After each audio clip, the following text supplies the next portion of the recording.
Alfa 1000 către echipajele din Waterfront. Este nevoie de 2 echipaje pe Nelson Street, la barul Northern Light, un scandal violent între mai multe persoane.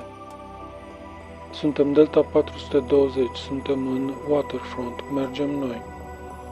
Recepționat, mulțumesc Delta 420. Încă un echipaj pentru Waterfront, Nelson Street, scandal violent între mai multe persoane, la Northern Lights. Suntem Delta 407, suntem în drum spre Waterfront. Ajungem în câteva minute. Mulțumesc Delta 407, recepționat, menținem legătura. Hei, îi salutăm pe băieți de la poliție. Îi acostă un bețiv la intrare în bar. Care-i treaba, băieți? Am venit să ne luăm pizza. Replică Coscarelli destul de acru. Salutați-l pe primar din partea mea. N-am să uit asta. Cei doi ofițeri nu ar fi avut șanse să-și dea seama că acolo se petrecuse scandalul monstru pentru care fuseseră chemați, dar într-un final văzură într-un colț 2 mese și câteva scaune distruse și răsturnate. Bună seara, domnilor, îi întâmpină proprietarul barului. Mulțumim că ați venit și dumneavoastră, însă scandalagii au cam fugit. Colegii dumneavoastră probabil că îi urmăresc acum. Ei au sosit ceva mai devreme. Au făcut ceva mizerie, continuă proprietarul localului indicându-le distrugerile. Alfa 1000, suntem Delta 407, nu mai este nimeni aici. Am înțeles că celălalt echipaj urmărește suspecții. Delta 420, comunicați în poziția, vă rog. Evergreen Boulevard, suntem în urma lor. Au tras în noi. Este nevoie de întărire aici. Delta 407, rămâneți acolo și căutați date despre suspecții. Recepționat.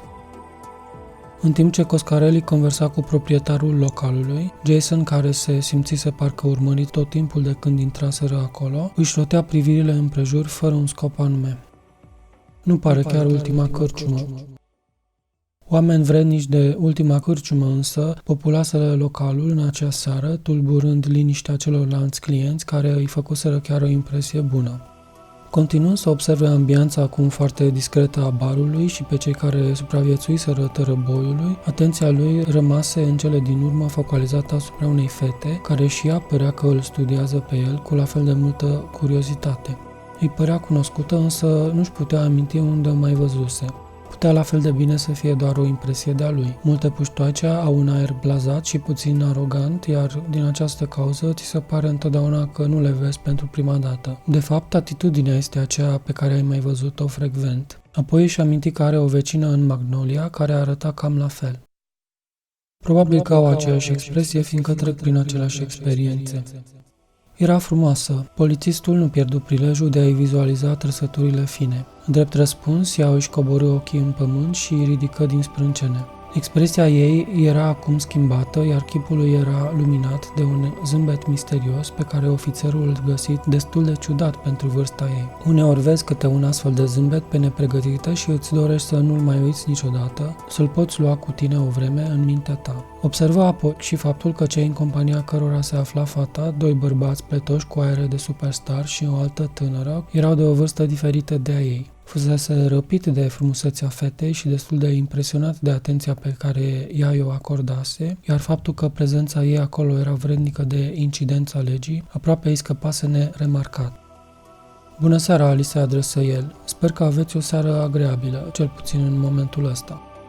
Da, nicio problemă, mai ales în momentul ăsta. Pletoșii cu aere de superstar, bănuind probabil motivul pentru care venise polițistul la masa lor, avură diplomația de a-i zâmbi. Mi-e teamă că ar fi o problemă totuși. Foarte tânăra domnișoară nu pare să aibă vârsta specificată în lege ca fiind acceptată pentru accesul în baruri. Pletoșii, fără a comenta afirmația lui, continuau să zâmbească ceva mai resemnați, privind-o pe minoră. Nu ai 21 de ani? Se interesă unul dintre ei cu inocență. Îi împlinesc cât de curând va fi posibil. Replică aceasta cu o expresie duioasă și ironică. Nu fi tristă, cel puțin ai încă oportunitatea să încalci legea, observă unul dintre superstaruri, încercând probabil să o consoleze. Oh, da, confirmă fata. Îmi este teamă că va trebui totuși să vă cer să părăsiți localul, să mă însoțiți afară din local, insistă polițistul. Vin cu tine, Angela. Interveni cealaltă fată. Băieții vor trebui să mai rămână. Nu, cred că ar trebui să rămâi și tu, Sandra. Explică Minora. S-ar fi părut că se întâmplase ceva acolo din moment ce toți cei care asistaseră la schimbul de replici, cu excepția polițistului, căpătară zâmbete ironice însoțite de ridicări de sprânceană. Plin de admirație, ei o priveau pe aceea care își spunea Angela. Jason avea de înțeles că ceea ce se întâmplase era legat de ea. Era destul de evident că admirația nu venea din faptul că era scoasă din local. În timp ce se ridică de la masă și se pregătea să-l însoțească afară din bar, polițistul o auzi pe Minora spunând: Urăsc țara asta.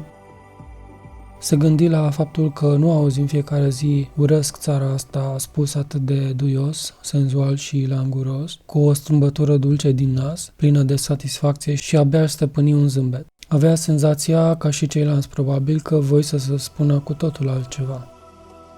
E simpatică, Foc.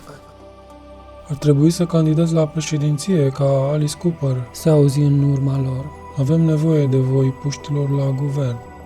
Ajunși afară, în fața localului, cei doi păreau a se bucura de aerul răcoros al serii. În timp ce se gândea cum să o trimită mai frumos acasă pe fată, observă expresia de pe fața ei și felul în care vântul, care adia ușor, se juca cu șuvițele ei portocalii, lăsând impresia unei coregrafii improvizate.